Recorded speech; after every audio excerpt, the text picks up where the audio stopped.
औज़ुबिल्लाहि मिनश्शैतानिर्रजीम। बिस्मिल्लाहिर्रहमानिर्रहीम।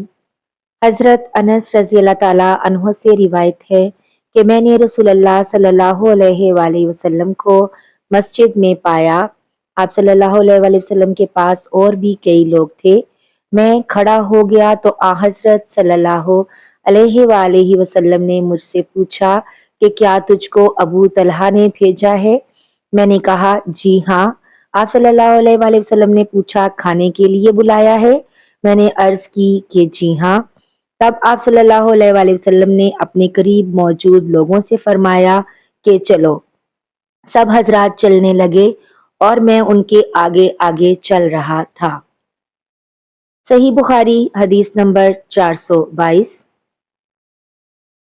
इब्ने शहाब ने सहल बिन सादी से रिवायत की है कि एक शख्स ने कहा, या रसूलल्लाह सल्लल्लाहु अलैहि वसल्लम, उस शख्स के बारे में फरमाइए जो अपनी बीवी के साथ किसी गैर मर्द को बदफेली करते हुए देखता है, क्या उसे मार डाले?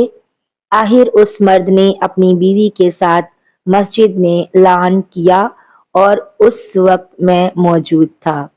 सही बुखारी हदीस नंबर 423।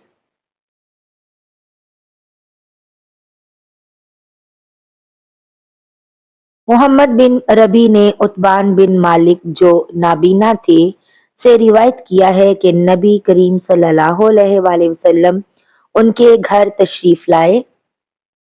आप सल्लल्लाहु अलैहि वसल्लम ने पूछा कि तुम अपने घर में कहाँ पसंद करते हो कि मैं तुम्हारे लिए नमाज पढ़ूं? उतबान ने कहा कि मैंने एक जगह की तरफ इशारा किया। फिर नबी करीम सल्लल्लाहु अलैहि वसल्लम ने तकबीर कही और हमने आप सल्लल्लाहु अलैहि वसल्लम के पीछे सफ बांधी। फिर आप सल्लल्लाहु अलैहि वसल्लम ने 2 रकत नमाज नफल पढ़ाई। सही बुखारी हदीस नंबर 424। हदीस मुबारक अपने दोस्तों और रिश्तेदारों में सदका जारिया के तौर पर शेयर कर दिया कीजिए। मिलते हैं एक नई वीडियो में, तब तक अपना बहुत सा ख्याल रखिएगा और दुआओं में याद रखिएगा। अल्लाह हाफिज़।